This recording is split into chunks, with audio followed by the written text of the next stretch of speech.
ताईसाहेब या ना आत. एवढ्या लवकर आपल्या भेटीचा योग येईल असं वाटलंच नाही.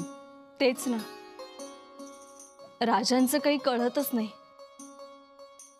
या ना तुम्ही, या. आइए गणोजीराव, आइए.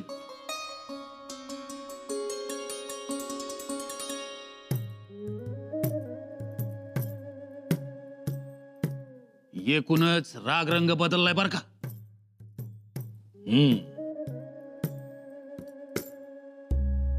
एकूण फरक तर चांगला पडलाय. अहो या खेपेला काम होणार हे स्पष्ट दिसतंय बघा. काम व्हावं की, काम व्हावं, पर ते प्रेमानं व्हावं. गोष्टी आनंदानं प्रेमानं झाल्या तर तिची किंमत. खरं सांगू का गणोजीराव, तुमच्या मुलाचा पाय गुण चांगलाय. आता कोणत्या गोष्टी नाडायच्या नाहीत. बघाच तुम्ही.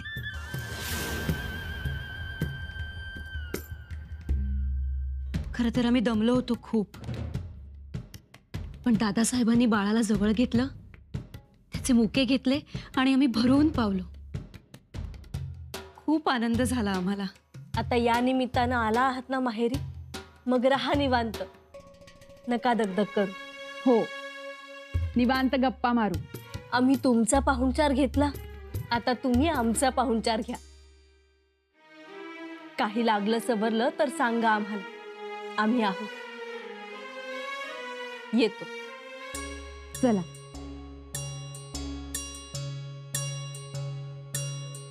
अक्कासाहेब,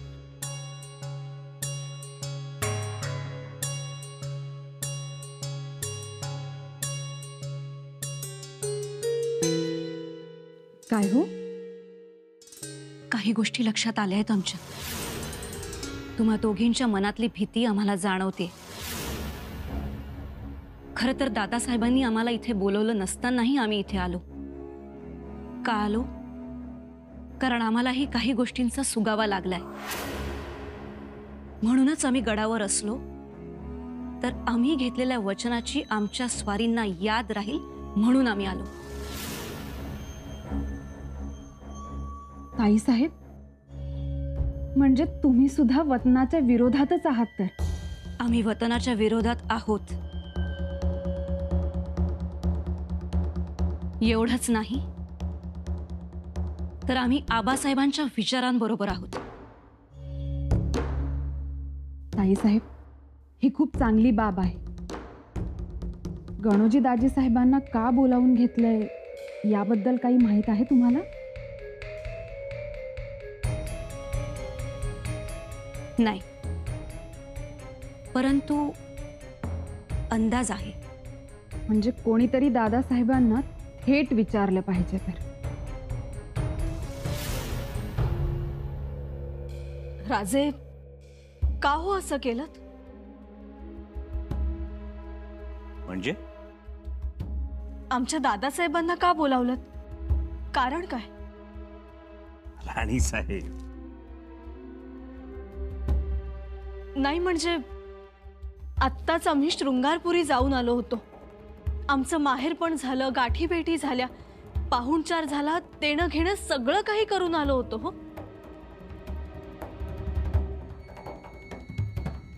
राजे, आमच्यामुळे हा निर्णय घ्यावा लागलाय का तुम्हाला? नाही येसू, या निर्णयात तुमचा दुरान्वयही संबंध नाही. मग दादासाहेबांना बोलवण्यामागचं कारण तरी समजू द्यात आम्हाला. राणीसाहेब, सध्या अनेक घडामोडी घडत आहेत. राजकीय पटलावर अनेक स्थित्यंतर होत आहेत. त्या संदर्भातली चर्चा करण्यासाठी बोलावलंय. खरं सांगताय हे? येसू, गणोजीराव स्वराज्याचे सरदार आहेत. ते पराक्रमी आहेत. त्यांच्यावर काही जबाबदारी सोपवण्याचा विचार करतो आहोत. नक्की?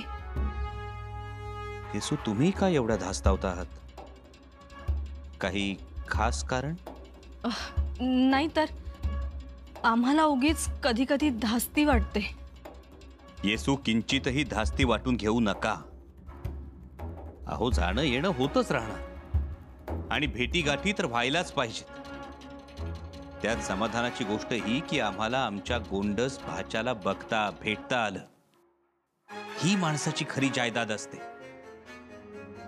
पण माणसं मात्र उगाचच दुसऱ्या जायदादीच्या मागे धावत राहतात. म्हणजे नक्की काय म्हणायचंय तुम्हाला? येसू, नका जास्त विचार करू. आम्ही गणोजी रावांना बोलावून घेतलंय ते योग्य कारणासाठीच. हम चाहे चुप रहे, खामोश रहे, कुछ ना करें, मगर हमारा खौफ बरकरार रहना चाहिए. हर वक्त संभाजी को बेचैन करना चाहिए. उसे हर वक्त इस बात का खौफ रहना चाहिए कि आलमगीर औरंगजेब कब पीछे से आएगा और उसका गला दबोच लेगा, कब उस पर हमला करेगा. ये खौफ हमेशा उसके पास होना चाहिए.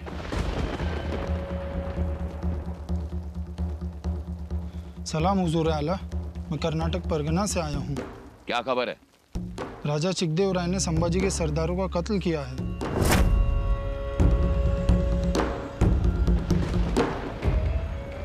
सच? जी आलमगीर बादशाह. वाह, सुभान अल्लाह, क्या खबर लाए हो तुम? वजीर आला, सुना आपने? इसका मतलब एक और हमराई है जो संबा का चैन और सुकून मिटाना चाहता है, जो संबा के खिलाफ लड़ रहा है. वहां मेरे मौला, किन लफ्जों से तेरा शुक्रिया अदा करूं. तू हर वक्त हमारी मदद के लिए आता है. माशाअल्लाह, सुभान अल्लाह. अब हमारी नई चाल देखना वजीर आला. तीर ठीक निशाने पर लगेगा. जान तो जाएगी, लेकिन संबा ये नहीं जान पाएगा कि तीर कहां से आया.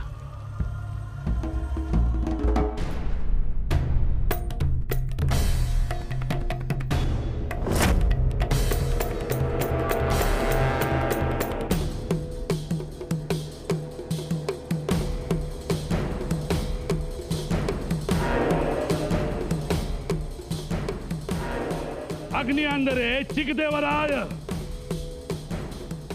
ಪ್ರಳಯ ಅಂದರೆ ಚಿಕ್ಕದೇವರಾಯ. ವಾವಾ ವಾವಾ, ಚೆನ್ನಾಗಿದೆ.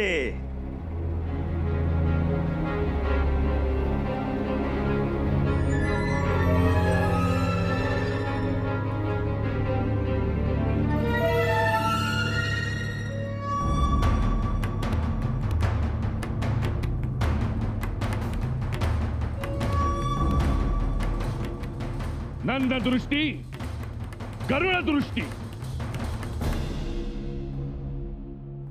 ನನ್ನ ಚಿನ್ನ ಬಿಲ್ಲು ಬಾಣ. ವಾವಾ ವಾವಾ, ಚೆನ್ನಾಗಿದೆ.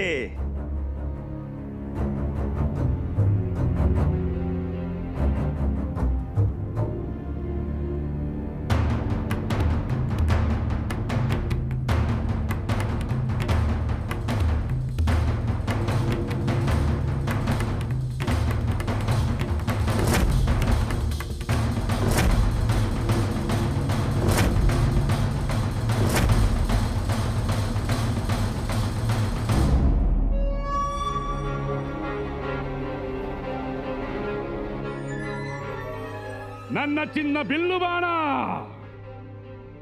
जय हो जय हो, राजा चिक्कदेवराय जय हो. ನನ್ನ ವಿಜಯ, माझा जय विजय या बाणाच्या टोकावर असत. बोल, निಮಗೆ ಏನು ಬೇಕು? काय पाहिजे?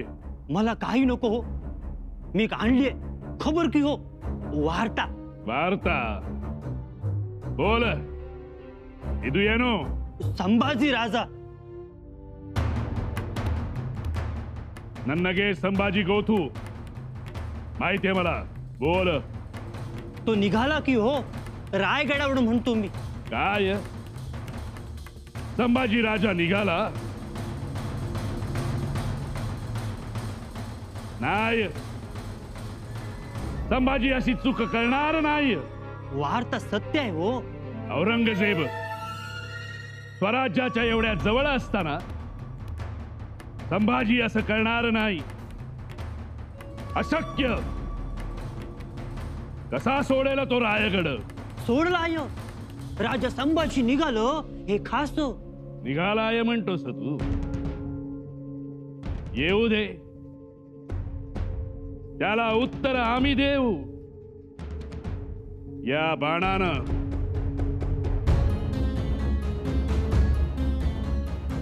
नन्न चिन्ह बिल्लू बाणा, नन्न हेसरू चिकदेवराय. येऊ दे संभाजी.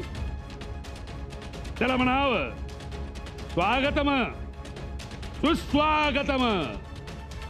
आला तर परत जाणार नाही आणि गेला तर परत येणार नाही. नन्न असुर चिकदेवराय.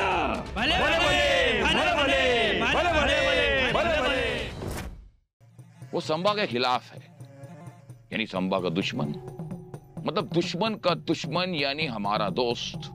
वाह, ये बस अल्लाह ताला की नियामत है और मेहरबानी है. एक काम किया जाए. जो हुक्म जहांपना. उसे खलीता भेजा जाए. खलीता आलमगीर औरंगजेब की तरफ से कि संभा के खिलाफ जो जंग वो लड़ रहा है उसके लिए मुगलिया सल्तनत की जो मदद चाहिए उससे मिलेगी. मुगलिया सल्तनत की तरफ से हर मुमकिन मदद मुहैया की जाए उसे. आपका हुक्म सर आंखों पर जहांपना. मगर एक शर्त. शर्त? शर्त आलमगीर औरंगजेब की. क्या शर्त होगी? शर्त ये कि संभा पकड़ा जाए जिंदा.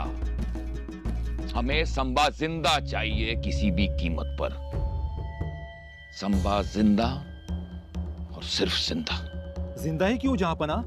काफर को मार दिया तो अच्छा होगा. नहीं वजीर आला, हमें संभाजी जिंदा चाहिए. बहुत लंबे चौड़े हिसाब तय करने हैं उसके साथ. जिंदा पकड़ा जाएगा तो एक एक करके हर हिसाब चुकता करूंगा उसके साथ. तब तो मजा आएगा खेल में. महाराज, औरंगजेबाचा आणखी एक खलिता लवकरच चिकदेवरायकडे जाईल. त्यात त्यानं असं सांगितलंय की तुला हवं ती देतो, पण शंभूराजेंना जिवंत पकडून दे आम्हाला. राजन, त्या खलित्यामुळं तो चिकदेवराय अजूनच उन्मत्त आणि उर्मट होणार आहे. अहो तो तर हायच उर्मट, आणि आता तर त्याच्या क्रूरपणाचा कळस झालाय राज.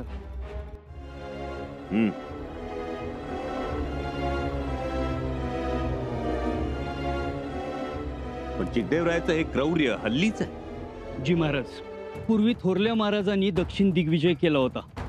तेव्हापासून यो मराठ्यांना लय घाबरून होता.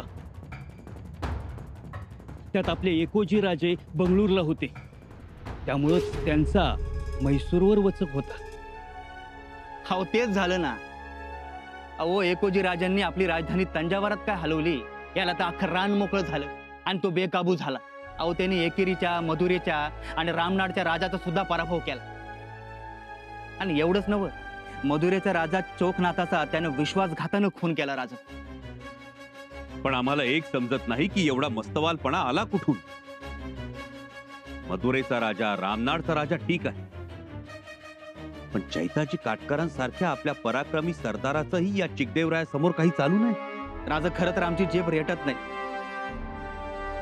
पण खरं सांगतो, जेताजी रावांना लय हाल करून मारलं बघा.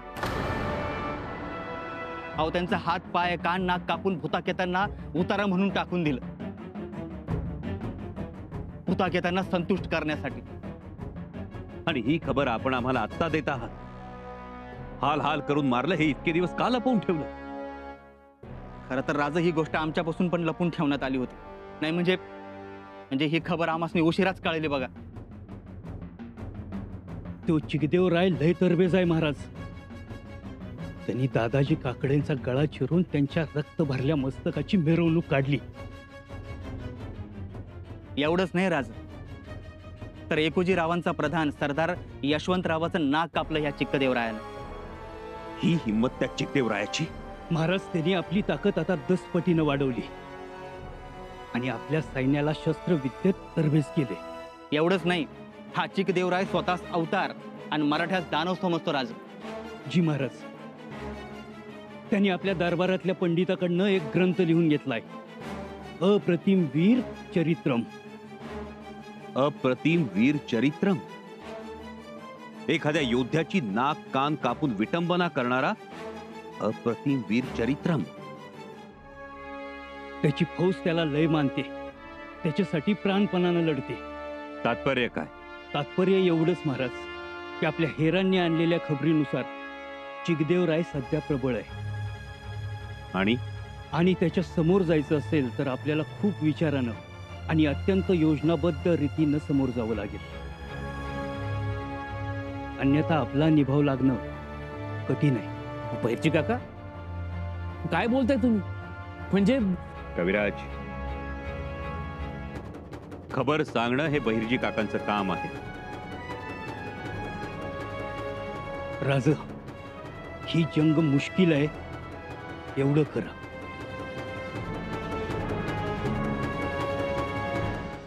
कितनी दूरी पर है ये राजा चिकदेवराय? दूरी तशी राहिली कुठं कविराज?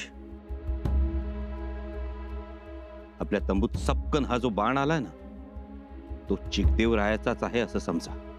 काव दाजी साहेब? जी राज. कविराज, चिकदेवराय अत्यंत उन्मत्त मगरूर होऊन आम्हाला आव्हान देतोय. होय राज. नाही म्हणजे आजपर्यंत असलं आव्हान खुद्द छत्रपतींना बी कोणी दिलं नव्हतं कधी. या अशा आव्हानाचे 2 अर्थ निघतात. एक तर शत्रूला प्रचंड घमेंड आहे, किंवा शत्रू खरोखर बलशाली आहे. आणि शत्रू बलशालीच असणार ही आपली विचारधारा. पण त्यामुळे आपण आणखी सावध राहायला हवं. दाजी साहेब, आपले हेर सर्वत्र पाठवा. टेहळणी सुरू कर. खबरा सतत यायला हव्यात, कारण हा मुलूक तसा आमच्या ओळखीचा नाही. जी राज. या चिकदेवरायाचा लवकरात लवकर सोक्षमोक्ष लावून आम्हाला रायगड गाठायचा आहे. औरंगजेब स्वराज्याच्या सीमेवर आहे, रामशेज लढतो आहे. राज, आपण फक्त हुकूम करावा. हुकूम करण्या अगोदर फौजेची ताकद वाढवा. हो राजा, ती तर वाढतेच आहे. शिवाय आजूबाजूचं समद राजा आपल्या फौजा घेऊन इकडेच येत आहे. फौजा येत आहेत त्या येऊ द्या. पण दाजी साहेब, आमचे काका महाराज एकोजी राजे यांना निरोप पाठवून बोलावून घेतलं तर? एकोजी राजासनी येतील ते निरोप पाठवला तर करतील मदत. राजा, खरं सांगायचं तर अनुभव तेवढा चांगला नाही. म्हणजे आपल्या राजासनी बी तो चांगला नव्हता, आणि राजा आमचं म्हणाल तर आमासनी बी तो बरा नाही. दाजी साहेब, पण आता बराच काळ उलटून गेलाय, परिस्थिती सुद्धा बदलली. हाक मारायला काय हरकत आहे? असं म्हणता? मग माराच एकदाची हाक. बघू तरी काय म्हणतायत ते.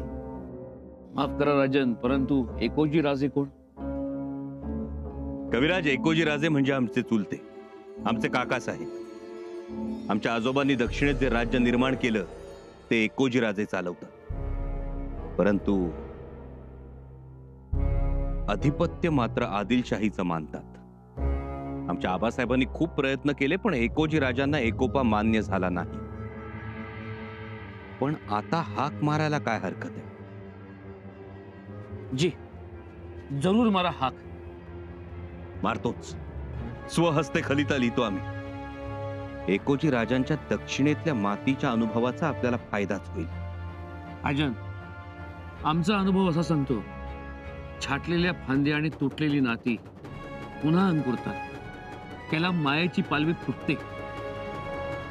कविराज, जर तसं झालं ना, तर आम्ही रायगडी जाऊ ते कावेरीच्या पवित्र पाण्याची कावड घेऊनच.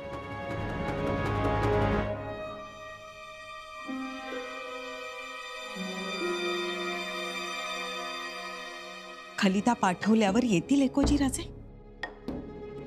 यायला पाहिजेत खरं तर, पण आम्हाला त्यांचा भरोसा वाटत नाही. का? कारण यापूर्वी भरोसा वाटावा असे ते कधी वागले नाहीत. परंतु छत्रपतींचा शब्द टाळतील ते? टाळायला तर नको त्यांनी, पण या घडीस त्यांचं काही खरं वाटत नाही आम्हाला. मातोश्री, स्वराज्याचा पेशवा म्हणून आम्हाला खात्री वाटते राजे एकोजी राजांना आपल्याकडे वळवतीलच. तसं झालं तर बरंच होईल.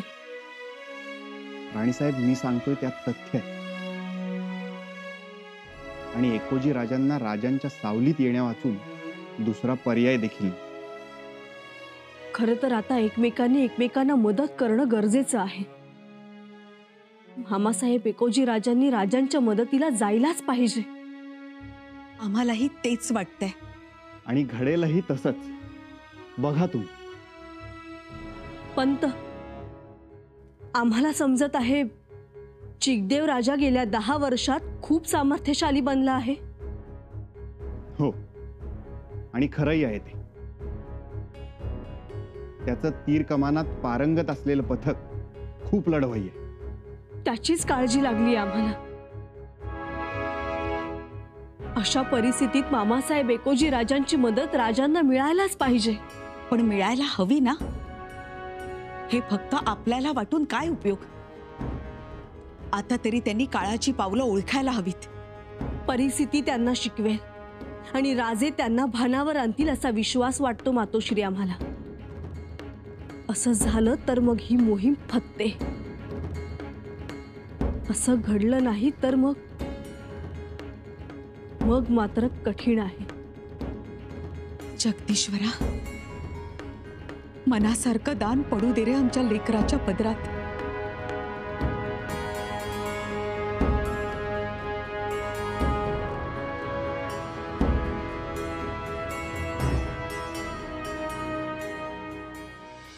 दाजी साहेब, अहो काका महाराजांना काय तपासायचं? राज, अजूनही हा बाण तुमच्या समोर आहे. एक निर्जीव बाण जर तुम्ही सारखा सारखा तपासून बघत असाल, त्यावर न दिसणारं विष जर तुम्ही शोधून काढत असाल, त्या बाणाचं नाव काय, त्याची गती काय, त्याची क्षमता काय, या समध्या गोष्टी ध्यानात घेत असाल तर राज, अहो ही तर सगळी माणसं आहेत.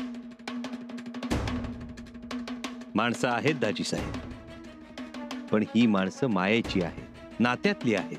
पण राज, पूर्वी हीच माया तुमच्याकडे रागानं बघत होती आणि हीच नाती तुमच्याबरोबर वैऱ्यासारखी वागत होती. दाजी साहेब, आम्हाला कल्पना आहे आणि आम्ही सहमतही आहोत. पण आम्हाला हेही माहीत आहे की काळानुसार प्रत्येक गोष्ट बदलते. तुम्ही करडईचं झाड पाहिले कधी?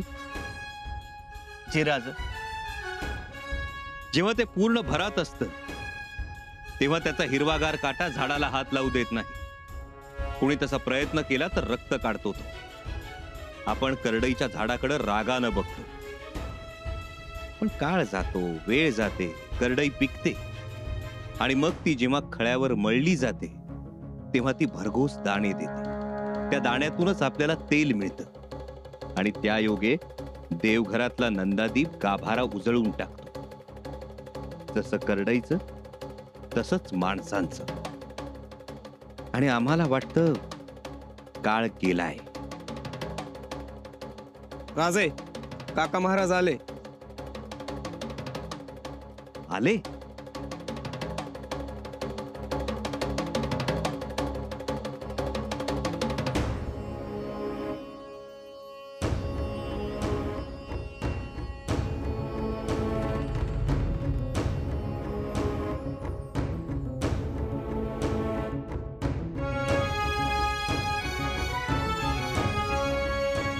काका महाराज,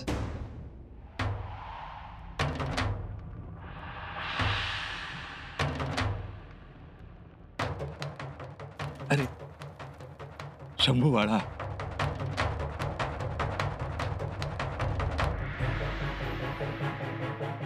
काका महाराज. हरजीराव,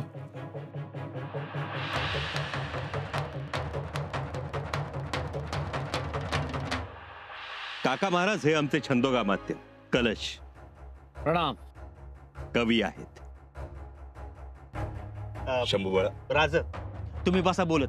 आम्ही तोपर्यंत सैन्याची 2 जण पाहणी करून येतो. आज्ञा असा. प्रणाम. येतो. या काका महाराज.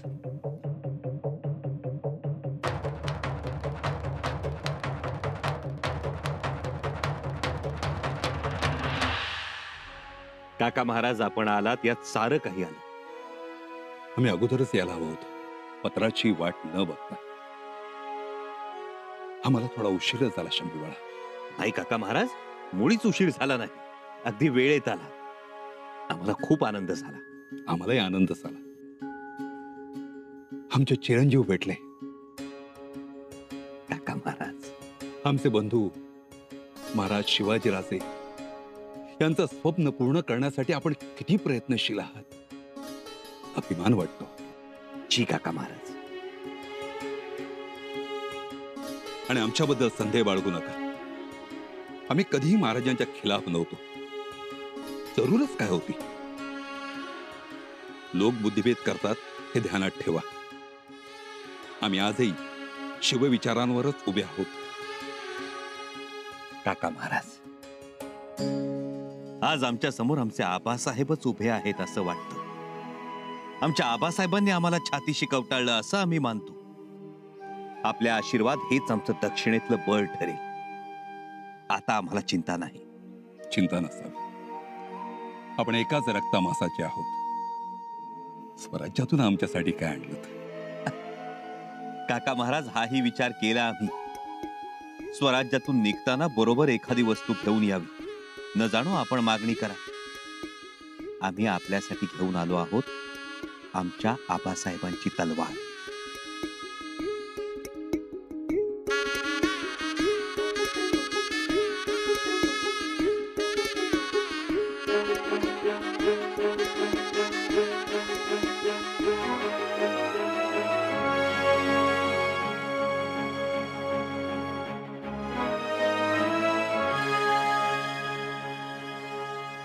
महाराज,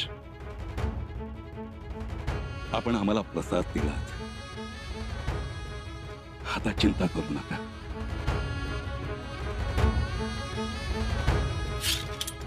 हर हर महादेव. आपले हुलस्वार ताबडतोब चारी दिशांना पाठवा. चारी दिशांना? हो, चारी दिशांना. अहो पण राजा चिक्कदेवरायाची फौज तर समोरच्या बाजूने येते. म्हणजे तशी आपल्या हेरांची पक्की खबर आहे बघ. आज तर गनिमी कावा आहे. दाजी साहेब, कावा ओळखत चला. ही जी खबर आपल्यापर्यंत पोहोचवण्यात आली आहे ती आपल्याला गाफील ठेवण्यासाठी. प्रत्यक्षात तसं नाही. आमचाही तोच काय असे राजन. नाही तर तो लबाड चिकदेवराय आपल्यावर चालून येतो आणि त्याची चाहूल आपल्याला कशी काय लागू देतो. याचा अर्थ शंभूबाळ, तुम्हाला शंका येते? होय काका महाराज, जे चित्र आपल्याला दाखवलं जातंय ते प्रत्यक्षात नक्कीच तसं नाही. चिकदेवरायानं काहीतरी गुप्त हालचाल केली असणार. राज, तुम्ही जे म्हणताय त्यात काही तथ्य असेल, कारण तो चिक्कदेवराय तसा बदमाशच आहे बघा. राजन, हमें जल्दबाजी करनी होगी. होय कविराज, आपल्याला वेगानं हालचाली कराव्या लागतील.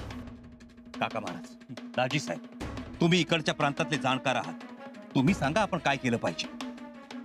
शंभूबाळ गांगरून जाण्याचं काही कारण नाही. चिकदेवराय कसाही असला तरी असलं धाडस करणार नाही. काका महाराज, आमच्या आबासाहेबांनी आम्हाला एक मंत्र दिलाय, अखंड सावधान. त्यामुळं आम्ही गाफील राहू शकत नाही. दाजी साहेब, फौजेला तयार राहण्याच्या सूचना करा आणि लढाईच्या उद्देशानंच फौज सिद्ध करा.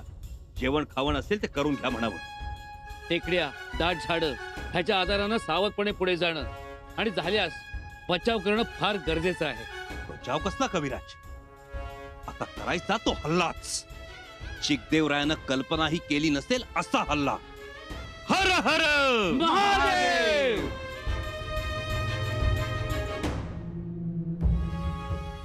वहिनीसा, हेर आलाय दक्षिणेतून. काही महत्वाची खबर? हो, म्हणजे आम्ही ओझरता ऐकलं, परंतु तिथे परिस्थिती अनुकूल नाही. अनुकूल नाही? परंतु आता तर आपले काकासाहेब एकोजीराजे येऊन मिळालेत.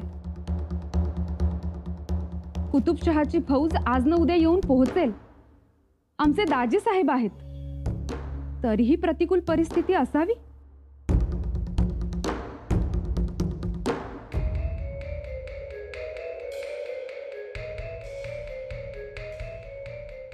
परिस्थिती प्रतिकूलच आहे.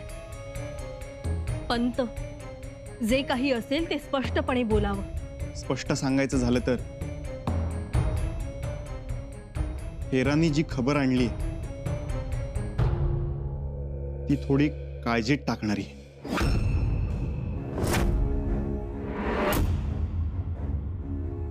म्हणजे राजे म्हैसूरवर चाल करून येणार ही खबर मिळाल्यापासून कित्येक भार लोखंड चिकदेवरायाने म्हैसूरमध्ये मागवले. शेकडो गाड्या भरून लोखंड म्हैसूरमध्ये आणलं गेले. परंतु लोखंडाचा आणि काळजीचा काय संबंध? अक्कासाहेब, गेल्या काही वर्षात चिकदेवरायाने युद्धाची पद्धत बदलली. त्याने तीर कमान चालवणारी मोठी फौज उभी केली जी अत्यंत निष्णात आहे. अचूक मारा करून शत्रूला घायाळ करण्याचं कसब त्यांच्याकडे आहे. हे खरं आहे आणि म्हणूनच आपल्या पराक्रमी सरदारांचा पराभव झाला. हो, आणि तीच परिस्थिती पुन्हा निर्माण होऊ शकते. हजारो कारागीर बाण तयार करत आहेत आणि ही खबरच काळजीत टाकणारी आहे. पंत, ही खबर जशी तुम्ही आम्हाला दिलीत तशी राजेंना? जी, एक हेर राजांकडे गेलाय आणि मी रायगडाकडे आलोय. असं? वहिनीसा, तो चिकदेवराय अत्यंत मगरूर आणि विश्वासघातकी आहे. म्हणूनच आम्हाला असं वाटतंय की राजेंना 10,000ची कुमक पाठवावी. पंत, तुम्ही फौज तयार करा. फौज पाठवा, परंतु त्या औरंग्याचा विचार मनात असावा. स्वराज्यातलं बळ कमी करणं किती योग्य आहे तेही बघावं. अक्कासाहेब, पण काही झालं तरी दादासाहेबांना फौजेची गरज आता जास्त आहे. आम्ही जाऊ फौज घेऊन आणि राहू बिन्नीला. नाही, तुम्ही कुठेही जाणार नाही. एकाच आघाडीवर दोन्ही भाऊ नको. हो, त्यापेक्षा तुम्ही इथे राहून त्या औरंग्यावर लक्ष ठेवा.